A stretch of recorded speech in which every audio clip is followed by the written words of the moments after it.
यानी क्या, अणु यानी क्या, है ना। परमाणु और अणु इंग्लिश में एटम्स और क्या, है ना। तो काफी कंफ्यूजन रहता है, एटम्स, मॉलिक्यूल्स, एलिमेंट, कंपाउंड, यौगिक, मिश्रण और क्या क्या, हमको समझ में नहीं आता है कि क्या हो रहा है केमिस्ट्री में, क्योंकि केमिस्ट्री तो अल्कोहल है, ये शराब के नशे जैसा है। और आज मैं अल्कोहल लेके भी आया हूँ आप लोगों के सामने। ये क्या है, यही है, समझ रहे हैं ना। आधुनिक परमाणु सिद्धांत के अनुसार, ये भी याद रखना है, आधुनिक परमाणु सिद्धांत के अनुसार यानी मॉडर्न एटॉमिक थ्योरी के अनुसार परमाणु किसी भी तत्व का वह सूक्ष्मतम भाग है। ध्यान दीजिएगा, स्मॉलेस्ट यूनिट है। जिस तरह से हम लोग पढ़ते हैं कि cell is the smallest unit of organism या फिर लाइफ, है ना। जिस तरह से सेल से छोटा कुछ भी नहीं, उसी तरह से इश्क से मीठा कुछ भी, सॉरी इश्क से नहीं, ये क्या कहते हैं, परमाणु से छोटा कुछ भी नहीं। यह सूक्ष्मतम भाग है जो किसी रासायनिक अभिक्रिया में बिना अपने रासायनिक एवं भौतिक गुणों को बदले, यानी यह अपने भौतिक गुणों को नहीं बदलता है, बिना बदले ही उस अभिक्रिया में प्रयुक्त होता है, यानी यूज किए जाते हैं। तो इसी को क्या कहते हैं, क्या कहते हैं, परमाणु कहते हैं। कह रहे कि परमाणु ये तत्व, तत्व कहने का मतलब क्या, एलिमेंट, एलिमेंट। पहले मैं कंफ्यूजन, एक एक वर्ड को मैं एक्सप्लेन कर दूंगा। एलिमेंट, है ना, एलिमेंट कहने का मतलब क्या, तो हम लोग कहते हैं कि NH3 भी क्या है, एक एलिमेंट है। हम लोग कह देते हैं कि O2 क्या है, एक एलिमेंट है। H2 क्या है, एक एलिमेंट है। नहीं, ये तो सत्यानाश हो गया, ये सब एलिमेंट नहीं है।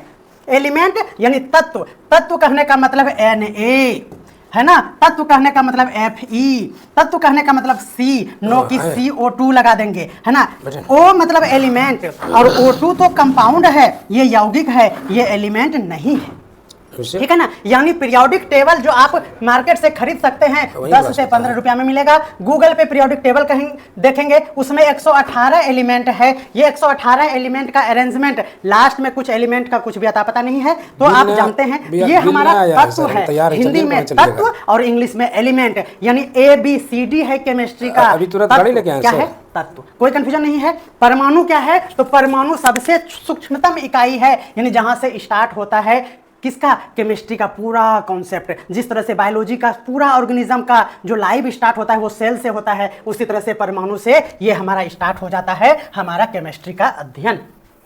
ध्यान दीजिएगा, है ना। तो परमाणु तत्व के सूक्ष्मतम भाग है, यानी स्मॉलेस्ट पार्ट है, जिन्हें किसी भी शक्तिशाली सूक्ष्मदर्शी से भी देखा नहीं जा सकता है। देखिए यही हुआ कि नहीं, देखिए कितना अच्छा लाइन है कि परमाणु जो है तत्व के सूक्ष्मतम भाग है, जिसे किसी भी शक्तिशाली सूक्ष्मदर्शी से देखा नहीं जा सकता है। यानी ये हम कह सकते हैं कि देखिए सेल को तो हम लोग माइक्रोस्कोप से देख सकते हैं, इलेक्ट्रॉन माइक्रोस्कोप से देख सकते हैं, लेकिन समझ गए आप, अब कुछ नहीं बोलेंगे, ठीक है। तो चलिए परमाणु की त्रिज्या की अगर बात किया जाए तो परमाणु की त्रिज्या नैनो मतलब नो, नैनोमीटर मतलब नो, यानी माइनस में, किसमें, माइनस में। तो 10⁻⁻9 मीटर, यानी 1 नैनोमीटर ये होता है। तो आपको याद रखना है 10⁻9 मीटर अगर मीटर में पूछा जाए तो, और नैनोमीटर में 1 नैनोमीटर। और यहाँ पे डाटा दिया हुआ है कि इसको किस में मापा जाता है, नैनोमीटर में मापा जाता है। परमाणु की त्रिज्या को किस में मापा जाता है,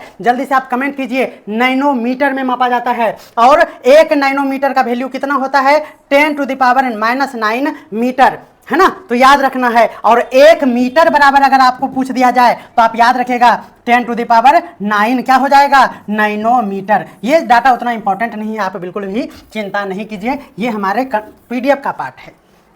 नेक्स्ट है हमारा अणु। अब यहां देखिए अणु क्या होता है, ये हो गया हमारा परमाणु और ये हो गया हमारा अणु।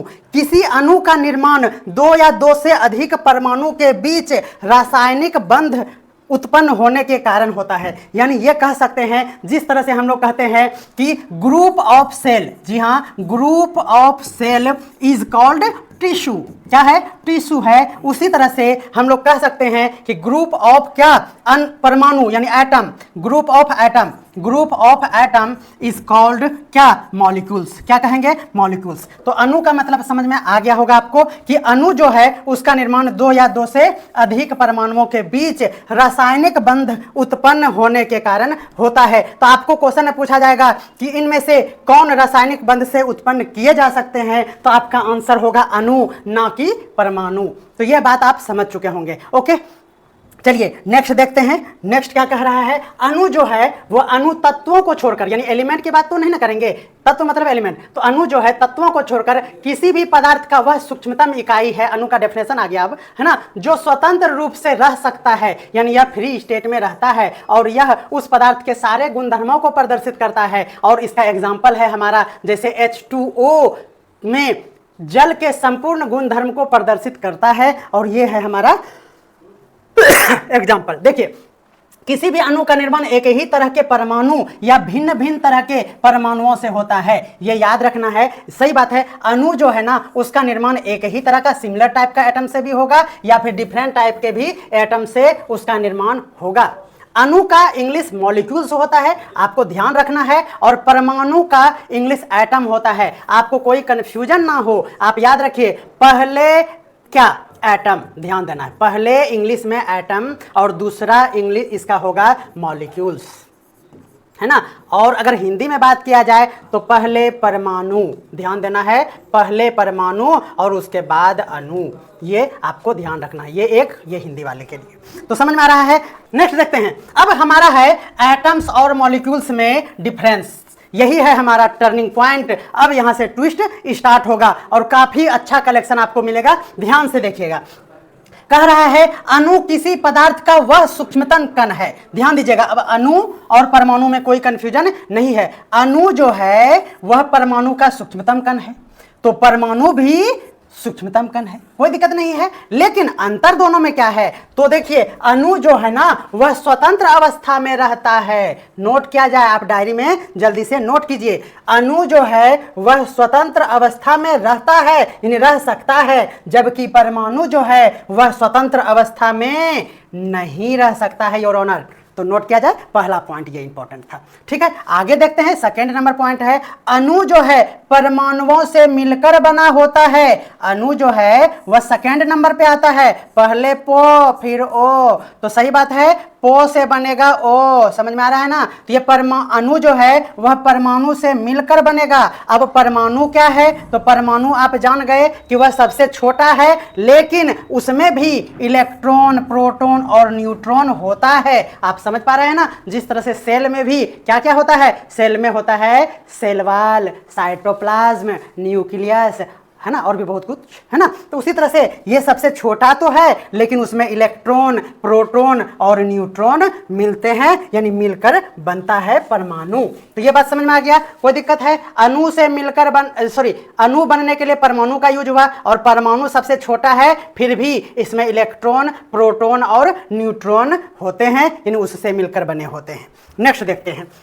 तो ये बात भी, दूसरी बातें अच्छे से समझ में आ गया होगा, आप जल्दी से इसे नोट कर लीजिए। नेक्स्ट देखते हैं, अणु को विभाजित किया जा सकता है। सही बात है, देखिए अणु तो मिलकर बना हुआ है ना, तो यह विभाजित किया जा सकता है, लेकिन परमाणु को तो आप विभाजन नहीं कर सकते हैं, क्योंकि यह सूक्ष्मतम कण है और यह विखंडन नहीं किया जा सकता है, यानी अविभाज्य होता है। परमाणु का विखंडन विशेष परिस्थिति में ही किया जाता है, बिकॉज परमाणु में तो इलेक्ट्रॉन, प्रोटॉन, न्यूट्रॉन होते हैं। परमाणु में जो है वह इलेक्ट्रॉन, प्रोटॉन और न्यूट्रॉन होते हैं, लेकिन इसे अविभाज्य कहा जाता है और इसका विखंडन नहीं होता है, लेकिन विशेष परिस्थिति में हम लोग करते हैं। जिस तरह से ब्रह्मास्त्र का यूज हम लोग विशेष परिस्थिति में करते हैं, उसी तरह से परमाणु का विभाजन नहीं किया जा सकता है, लेकिन उसका विशेष परिस्थिति में विभाज्य करते हैं, और विभाजित होने के बाद इलेक्ट्रॉन, प्रोटॉन और न्यूट्रॉन प्राप्त होता है। प्राप्त नहीं होता है, बस हम लोग उसको जानते हैं, समझते हैं, है ना। ये हो गया। अब नेक्स्ट है हमारा कि अणु जो है, ध्यान दीजिएगा,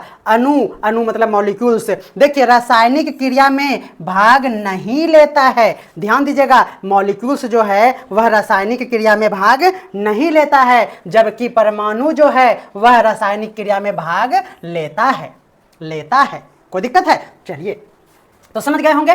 देखिए, अणु रासायनिक अभिक्रिया में परमाणुओं का विघटन हो जाता है। जब अणु को रासायनिक अभिक्रिया में यूज किया जाता है तो रासायनिक अभिक्रिया में परमाणु में वह टूट जाता है और परमाणु जो है वह रासायनिक अभिक्रिया में विघटित होता ही नहीं है। नेक्स्ट देखते हैं, अणु को उत्पन्न किया जा सकता है। बहुत बहुत इंपॉर्टेंट है। देखिए, अणु को उत्पन्न किया जा सकता है। अणु कहने का मतलब आप मन में सोचिए टाइम लगा के, है ना, अर्थात इसे बनाया जा सकता है, बिल्कुल सही बात है। जबकि परमाणु उत्पन्न नहीं किया जा सकता है क्योंकि यह सबसे छोटा है। अणु का विनाश संभव है क्योंकि जिसको बनाया जा सकता है उसको बिगाड़ा भी जा सकता है, इसीलिए इसका विनाश संभव है ना। जबकि परमाणु तो सबसे छोटा है ना, तो इसको तो विनाश नहीं कर सकते हैं, यह अविनाशी है। अणु जो है रासायनिक तत्व और यौगिक दोनों के होते हैं। यानी रासायनिक तत्व में या फिर कोई भी यौगिक में, रासायनिक तत्व मतलब Na सोडियम पीरियोडिक टेबल का चीज, और यौगिक मतलब इससे बना हुआ जैसे CO2, ये क्या हुआ H2O, ये क्या हुआ, इसमें जो है अणु जो है रासायनिक तत्व और यौगिक दोनों के होते हैं, लेकिन परमाणु किसी न किसी रासायनिक तत्व के ही होते हैं, है ना। यानी यह सिर्फ और सिर्फ रासायनिक तत्व का होता है और ये दोनों का होता है। तो आप समझ रहे होंगे बहुत ही अच्छे तरीके से, है ना। ठीक है, चलिए नेक्स्ट है, अणु में रासायनिक तत्व या यौगिक के सभी गुण पाए जाते हैं। सही बात है, जब जिसमें दोनों होता है तो इसमें दोनों का गुण भी होगा, तो इसमें दोनों के गुण मौजूद होते हैं। जबकि परमाणु में तो यह सिर्फ तत्व होता है, तो सिर्फ इसमें रासायनिक तत्व के ही गुण मौजूद होंगे। कोई दिक्कत है? नेक्स्ट देखिए। तो इस तरह से आपने परमाणु और अणु यानी एटम्स एंड मॉलिक्यूल्स में डिफरेंशिएट को अच्छे से समझ पाया। नेक्स्ट देखते हैं, अब हमारा है परमाणुकता। याद रखिएगा, इसका डेफिनेशन क्वेश्चन में रहता है और ये ऑप्शन में रहता है। देखिए, किसी अणु में उपस्थित परमाणुओं की संख्या को ही परमाणुकता कहते हैं। कोई दिक्कत नहीं है ना। परमाणुओं की संख्या को ही परमाणुकता कहा जाता है ना। अब देखिए, द्रव्यमान और आणविक द्रव्यमान में क्या अंतर है, ये भी आपको जान लेना चाहिए।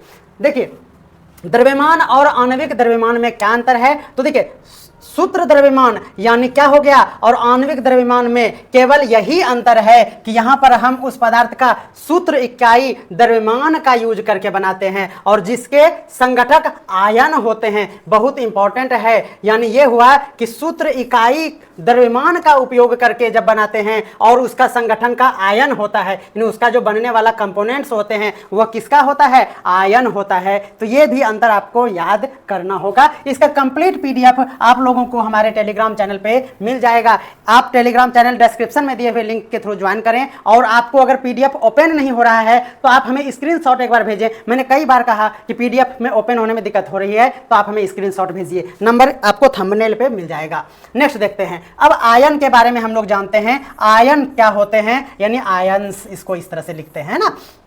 चलिए, आयन एक परमाणु या परमाणुओं के समूह होते हैं। तो परमाणु आपको समझ में आ गया होगा, परमाणु मतलब एटम्स, है ना, यानी सबसे छोटा, है ना, सबसे छोटा, है ना, जिस पर कुछ आवेश होते हैं। जैसे आवेश मतलब या तो पॉजिटिव या तो निगेटिव चढ़ जाए तो वह क्या बन जाते हैं, वह आयन्स बन जाते हैं। ये काफी कॉन्सेप्ट वाला क्लास है, सभी जानते होंगे, है ना। जानते होंगे क्या, जानते ही हैं आप, है ना। तो चलिए, जैसे देखते हैं कि ये Na है, Na का एटॉमिक नंबर 11 होता है। तो आप सभी जानते हैं कि 2 8 18 वाला फॉर्मूला पे हम लोग इसको अरेंज करते हैं, है ना। 2 8 8 18 वाला फॉर्मूला पे, तो देखिए ये हो जाएगा 2 8 11 पुराने के लिए 1। या आप जानते हैं कि यहाँ पे 1 2 और 3 हो जाए तो यह पॉजिटिव हो जाता है ना। क्या हो जाता है, पॉजिटिव हो जाता है। और अगर आपका क्या हो जाए 7 8 नहीं 5 6 7 5 6 और 7 हो जाए तो ये हो जाता है हमारा निगेटिव। क्यों, क्योंकि ये ऑक्टेट पुराना पड़ता है। जैसे 5 है तो -3 8 पुर जाएगा। ये हो जाएगा 6 तो -2 7 तो -1। और 4 पे क्या है, आप हमें कमेंट करके बताएंगे क्या, 4 पे क्या होता है, प्लस या माइनस। मैं जानना चाहता हूं कि आप ध्यान से मेरा वीडियो देख रहे हैं या नहीं। आप 4 पे हमें कमेंट करके बताइएगा कि क्या होता है, 4 पे प्लस लेंगे या माइनस लेंगे। आप हमें कमेंट करके बताइएगा, है ना। क्यों, क्योंकि 4 पे देखिए, ये 4 में ये भी होता है देखिए, है ना, 8 के लिए, और 8 में 4 ऐसे भी होता है, तो दोनों में ये प्लस भी हुआ, यहाँ माइनस भी हुआ, तो ये क्या है कंफ्यूजन यहाँ पे, तो आप हमें बताएंगे कमेंट करके, अदरवाइज मैं कल इसका जवाब भी दूंगा, आप कमेंट करेंगे या फिर एक्सप्लेन करने कहेंगे तो मैं एक्सप्लेन कर दूंगा। चलिए, तो आज के लिए उसको छोड़ दिया जाए। तो ये देखिए, जब हमारा Na की बारी आई तो आपने -11 देखा, और 11 में 2, 8 और 1, जब यहाँ 1 है तो +1 इसका वैलेंसी हो गया, और ये +1 कहने का मतलब हुआ कि Na को रिटर्न करेंगे इस तरह से, एक को नहीं लिखते हैं, तो इस तरह से Na पे प्लस चार्ज हो गया, ये चार्ज ही हमारा आयन बनाता है इसे, और इस तरह से इसको लिखते हैं, और आप इसको अब समझ गए होंगे। उसी तरह से ये आपका ऋणात्मक आवेश आयन होते हैं, जिसपे इस तरह से माइनस में चार्ज लगा रहता है, याद रखना है आपको, है ना। जैसे यहाँ Ca है तो Ca पे 2+, बाद में प्लस लिखते हैं, Ca पे +2 ऐसे करके नहीं लिखते हैं, ये बातें भी आपको ध्यान रखना है। नेक्स्ट है हमारा मोल सांद्रता, क्या है, मोल की संकल्पना, यानी मोल कॉन्सेप्ट। ध्यान दीजिएगा, किसी स्पीसीज में परमाणु, अणु, आयन अथवा कोई भी कण के 1 मोल में मात्रा की वह संख्या जो ग्राम में उसके परमाणु या फिर आणविक द्रव्यमान के बराबर हो जाए, है ना, तो उसी को हम लोग क्या कहते हैं, उसको कहते हैं हम लोग मोल, है ना, क्या कहते हैं, मोल कहते हैं। और किसी पदार्थ का 1 मोल में कणों की संख्या का अगर बात किया जाए तो वह निश्चित होता है, और उसका ये आपको डाटा याद रखना है, 6.022 × 10⁻23, ये संख्या है, इसीलिए कोई यूनिट नहीं होगा, ये बातें भी आपको याद रखनी होगी। और ये याद रखिए 6.022 × 10⁻23, यहाँ 22 है, यहाँ 23 है, तो कंफ्यूजन नहीं होना चाहिए, ये 22 फिर 23, तो 22 और 23, इस तरह से आप इसको कॉन्सेप्ट से याद रखिएगा।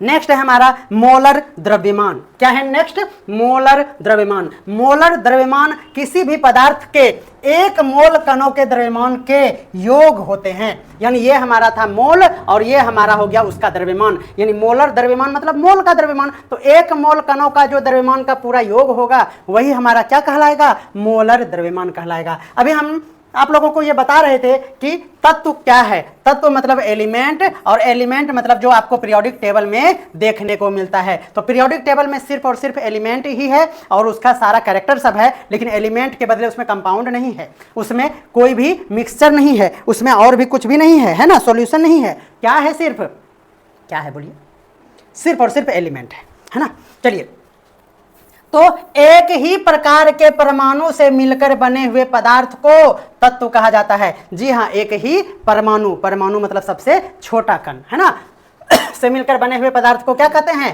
तत्व कहते हैं। तत्व मतलब सोना, चांदी, ऑक्सीजन। ऑक्सीजन का मतलब क्या, O या फिर O2, बताइए तो। हाइड्रोजन कहने का मतलब क्या, H या फिर H2, बताइए तो। हाँ बताइए, देखिए ये हमारा O मतलब हो गया एलिमेंट, और ये हमारा है कंपाउंड, कंपाउंड मतलब यौगिक, अभी आएगा यौगिक के बारे में। और ये हमारा मॉलिक, ये 2 है ना, ये हमारे पीरियोडिक टेबल में नहीं होते हैं। और ये हमारा ये ऑक्सीजन नहीं है, ये ऑक्सीजन गैस है, ध्यान दीजिएगा, ये क्या है हमारा, ऑक्सीजन नहीं है, ये ऑक्सीजन गैस है। एग्जामिनेशन में पूछ देगा तो क्या होगा, ऑक्सीजन का फॉर्मूला और ऑक्सीजन गैस का फॉर्मूला, तो ऑक्सीजन का फॉर्मूला O, है ना, और फॉर्मूला उसको नहीं बोलेंगे, उसको सिंबल बोलेंगे। क्या बोलेंगे, सिंबल, संकेत कहेंगे। हमारे नोट्स में संकेत भी था लेकिन हमने उसे डिलीट कर दिया, क्योंकि संकेत क्या पढ़ाते हैं ना, उससे तो क्वेश्चन पूछा नहीं जाएगा, और वो क्लास 9th का या 10th, 9th का सिलेबस में है, तो आप एनसीईआरटी बुक में भी देखे होंगे, इसलिए वो टॉपिक को हमने यहाँ नहीं लिया है। ये हमारा जनरल केमिस्ट्री है, तो आप सभी जानते हैं। जैसे हाइड्रोजन कहने का मतलब H, और ये एलिमेंट है और ये पीरियोडिक टेबल का है, और हाइड्रोजन में जब गैस वर्ड जोड़ देंगे तब आप जानते हैं क्या होगा, H2, है ना। देखिए प्रतीक देख रहे हैं, हमारे टेक्निकल टीम के भरोसे, टेक्निकल टीम का मैं मॉनिटर हूँ, यानी कि हमने कहा कि प्रतीक हटा दीजिए तो इसमें सटा दिया गया है। चलिए सटा ही दिए तो अच्छी ही बात है, थैंक यू गौरव जी।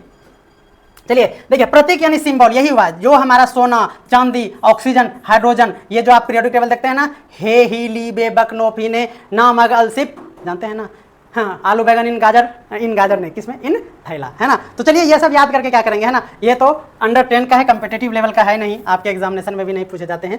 तो प्रतीक यानी सिंबल, तत्वों के संकेत में लिखने वाले प्रतीक ही क्या है, सिंबल है। देखिए आप लोगों के लिए मैं अच्छा कलेक्शन लेके आ रहा हूँ, नहीं डिस्टर्ब होगा, ठीक है। और आपसे लैटिन नेम पूछा जा सकता है। लैटिन नेम जैसे नाइट्रोजन का नाइट्रियम होता है, तो ये आपके पास लिस्ट होना चाहिए, 7-8 है, वो आपको याद कर लीजिएगा। बहुत आसानी से आप याद रख भी सकते हैं और सबको तो याद भी होगा, है ना। जो नहीं यूज होता है वो याद नहीं रहता है, तो आप एक बार उसको रीड जरूर कर लेंगे, हो सकता है उससे एक क्वेश्चन पूछ ले, है ना। बीपीएससी है, बिहार का माहौल बहुत ही गर्म है, तो इसलिए कुछ भी पूछा जा सकता है। देखिए ये जो है ना, ये प्रतीक है ना, बर्जीलियस ने 1833 ईस्वी में तत्वों के प्रतीक के लिए एक रासायनिक प्रणाली दी, जिसमें तत्वों के नाम लैटिन भाषा में यूज किया गया था। तो लैटिन भाषा में जो ये नाम लिखा गया, जैसे नाइट्रोजन का, है ना, सोडियम का जो है एस नहीं होके Na हुआ, क्यों हुआ? ये लैटिन भाषा का प्रयोग किसने किया था? ये क्वेश्चन काफी महत्वपूर्ण है। और ये किसने किया था?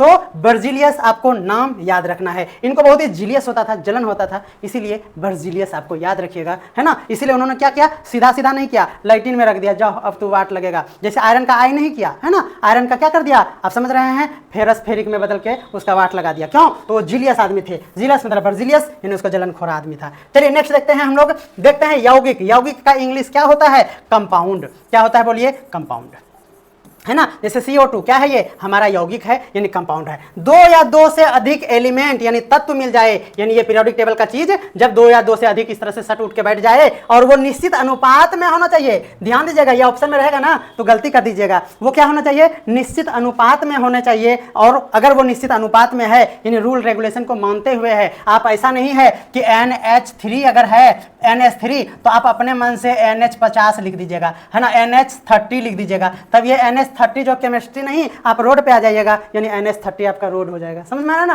तो ये नहीं करना है। इसका अनुपात जो है ना वो फिक्स होता है, निश्चित होता है, रूल रेगुलेशन से होता है ना। तो ये हमारा है। जैसे HCl में आप जानते हैं कि H और Cl एकक है, तो 1:1 का रेशियो है। H2O की बात किया जाए तो H2O में H का 2 ठो, तो 2:1 का रेशियो है। तो ये है हमारा निश्चित अनुपात में अगर हो तो वो क्या कहलाते हैं? वो यौगिक कहलाते हैं, यानी कंपाउंड कहलाते हैं। नेक्स्ट है हमारा मिश्रण। क्या है हमारा? मिश्रण, यानी देखिए 2 या 2 से अधिक पदार्थों को किसी भी अनुपात में मिला दिया जाए, यानी यहाँ निश्चित अनुपात था तो यौगिक, और किसी भी अनुपात में यानी जैसे तैसे भी मिला दीजिए तो वह मिश्रण कहलाता है। मिश्रण कहने का मतलब है कि चीनी नमक का घोल, आपको मीठा पीना है या आपको हल्का चीनी लेना है, किसी भी अनुपात में मिलाइए, वह शरबत ही कहलाएगा। तो ये हो गया हमारा मिश्रण, है ना। जैसे चनाचूर है, वह भी हमारा मिश्रण यानी मिक्सचर है। द्रव्य, यानी देखिए अगला है हमारा पदार्थ। द्रव्य मतलब पदार्थ, ध्यान दीजिएगा, ये द्रव्य मतलब क्या और द्रव्य मतलब क्या, ये दोनों बताइएगा आप। द्रव्य और द्रव में क्या अंतर है? यहाँ है द्रव्य, द्रव्य मतलब होता है पदार्थ। अब यहाँ जब हम बता ही दिए हैं शुद्ध रूप से, तो ये द्रव्य मतलब हो गया क्या? तरल, है ना, यानी पानी, पानी भी, पानी नहीं, सब चीज इसमें जो तरल पदार्थ है ना, वो है हमारा द्रव्य।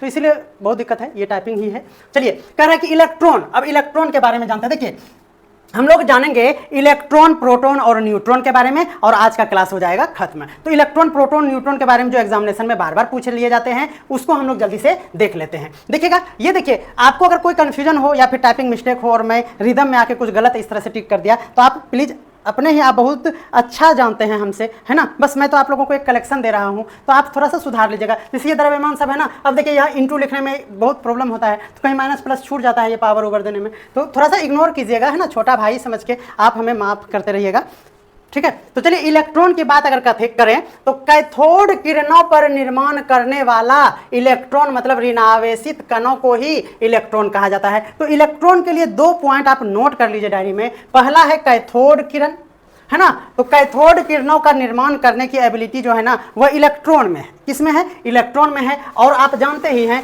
ये निगेटिव इस पे चार्ज होते हैं, ये कोई बड़ी बात नहीं है। इसका खोज पूछ लिया जाता है J.J. थॉमसन। क्या? J.J. थॉमसन, याद रखिए, है ना, J.J. थॉमसन, याद रखिए। ईट, ईट, है ना, इलेक्ट्रॉन मतलब ईट, इलेक्ट्रॉन मतलब ईट। टो से थॉमसन, टो से थॉमसन और ई से इलेक्ट्रॉन। ईट कहने का मतलब हो गया हमारा इलेक्ट्रॉन, और टी से J.J. हटा दीजिए, थॉमसन यानी टो, है ना, याद रखिएगा, है ना, ये ट्रिक है आपके ऑप्शन को गलत करने से बचा लेगा ये। नेक्स्ट है हमारा आवेश की अगर बात की जाए तो आवेश जो होता है वह 1.6 इंटू 10⁻⁻, क्योंकि ये इतने छोटे होते हैं कि इसका पावर पॉजिटिव कैसे हो सकता है, और वो निगेटिव में मतलब समझ रहे हैं आप 10 टू द पावर माइनस 19 का मतलब क्या समझते हैं, जानते हैं? ये हो गया। पहले तो आप क्या कीजिए कि 1 पे 5 जीरो कहने का मतलब है 1 लाख। 1 पे 5 जीरो कहने का मतलब है 1 लाख। तो 10 जीरो को क्या कहेंगे आप समझ लीजिए। और 10 नहीं, यहां 19 जीरो है। समझ गया कितना हो गया? हम तो बोल नहीं पाएंगे, आप भी नहीं बोल पाइएगा। तो 19 जीरो इतना बड़ा नहीं, एक को आप इतना टुकड़ा कर दीजिए, 1 पे 19 जीरो वाला टुकड़ा में कर दीजिए, सोचिए क्या हो जाएगा। गर्दा गर्दा का बहुत गर्दा हो जाएगा। तो ये है हमारा इतना कूलम्ब, इसका क्या है? हमारा आवेश होता है। और इसका भार जानिएगा, ये देखिए कितना ज्यादा वजन है इसका, आप ये भी ध्यान रखिए। ये 19 जीरो था, अब हम कह रहे हैं कि इस पे 31 ठो जीरो बिठाइए, है ना। और 31 जीरो जब बैठाइएगा और 1 का इतना टुकड़ा कर दीजिएगा, यानी 1 को आप 31 जीरो वाले संख्या से आप उतना टुकड़ा कर दीजिए, यानी आप समझ रहे हैं क्या कर दीजिएगा, आप भूकंप ला दीजिएगा। और वो किसको? 1 केजी को उतना टुकड़ा करना था, तब हमारा इसका द्रव्यमान कहलाएगा। तो ये है हमारी बातें। 9.1 into 10 to the power minus 31 KG में। और अगर AMU में बात किया जाए तो 5.487 into 10 to the power minus 4 आपका क्या हो जाएगा? ये द्रव्यमान किस में हो जाएगा? ये हो जाएगा AMU में, है ना, AMU में। क्या मैं आपसे पूछने की ये गुस्ताखी कर सकता हूं? क्या आप इसको कमेंट में जवाब दीजिएगा इस क्वेश्चन का। AMU का फुल फॉर्म क्या होता है ना? अलीगढ़ मुस्लिम यूनिवर्सिटी। क्या यही सही है कि क्या कुछ और है? आप बताइएगा हमको। AMU का फुल फॉर्म इस जगह क्या है, जरूर बताइएगा। AMU लिख के उसका फुल फॉर्म आप हमें कमेंट कीजिए, है ना। नेक्स्ट देखते हैं, इलेक्ट्रॉन का द्रव्यमान हाइड्रोजन के द्रव्यमान से। आप सभी जानते हैं कि सबको हम लोग हाइड्रोजन से ही कंपैरिजन करेंगे, है ना। ये आगे कॉन्सेप्ट है ना, तो ये अभी यहाँ पे डिस्कस नहीं किया जा सकता है किसी के भी, है ना। द्रव्यमान को जब हम लोग कंपेयर करेंगे तो हाइड्रोजन के द्रव्यमान से ही करेंगे। और ये है हमारा 1/1835। देखिए 1 8 और 8 कहने का मतलब 3 + 5 8। तो ये डाटा याद ऐसे ही रखा जा सकता है कि 1/18 और 8 कैसे बता, तो 3 और 5, 5 3 8 और 1 हो गया, समझ में आ रहा ना। 1835 वह भाग यानी इतना छोटा कर देंगे तब हमारा ये बन जाएगा। इलेक्ट्रॉन का द्रव्यमान हाइड्रोजन, ये तो रिपीट हो गया। चलिए अब प्रोटॉन और न्यूट्रॉन, आज का यही है लास्ट स्लाइड, है ना। तो चलिए, इलेक्ट्रॉन जो है वह किस पे बनता है? इलेक्ट्रॉन कैथोड पे बनता है और प्रोटॉन जो है वह एनोड पर बनता है। यानी आपको मैं ये कहूंगा कि यहां देखिए, इलेक्ट्रॉन के लिए कैथोड, समझ में आ रहा है ना, इलेक्ट्रॉन के लिए कैथोड और प्रोटॉन के लिए एनोड, है ना। तो ये बातें आपको याद रखना होगा, है ना। और बाकी तो ये आप जानते ही हैं कि प्रोटॉन पे क्या होता है? धन आवेशित कण होते हैं। इसका खोज जो है वह गोल्डस्टीन ने किया था। और मैट्रिक में कौन पढ़ाते हैं? कोई पढ़ाते ही नहीं है, हम जान ही रहे हैं। चलिए न्यूट्रॉन की बात करते हैं। और आज का क्या हुआ? क्या नाचे हैं? नाचे, हाँ। देखिए ईट, है ना, पूज कर क्या करे? नाचे। यानी वही हुआ, देवघर जाके आप काबिल बन रहे हैं, समझ में आया ना। तो ईट पूज कर क्या कर रहे हैं आप? नाच रहे हैं। देवघर चलो के लिए मानसरोवर घूम के जाता है और मानसरोवर से घूम के आने के बाद यहाँ माए बाप दोनों एक के दिन खत्म अपसेंट्री में। ऐसा हुआ हम लोगों के एरिया में, बहुत बड़ा रईस आदमी। तो हम कहते क्या फायदा हुआ मानसरोवर जाके? बहुत याद आ गया हमको उस घर का स्थिति, आप समझ सकते हैं। तो ये हो गया ईट पूज कर नाचे, और ये एकदम बेहतरीन ट्रिक हो गया, ईट पूज कर नाचे। तो चलिए ये हो गया न्यूट्रॉन मतलब चैडविक, है ना, जेम्स चैडविक। और आवेश तो आप जानते हैं कि ये न्यूट्रल है, यानी इस पे कोई भी आवेश नहीं है, या फिर हम कह सकते हैं इस पे शून्य आवेश है। और द्रव्यमान की बात किया जाए तो आप जानते ही हैं कि क्या 1.67 इसी के बराबर होता है लगभग। यहाँ पे याद रखना है कि 49 न्यूट्रॉन है तो लास्ट में 9 होगा। ये बातें आपको कॉन्सेप्ट से पता चलता होगा।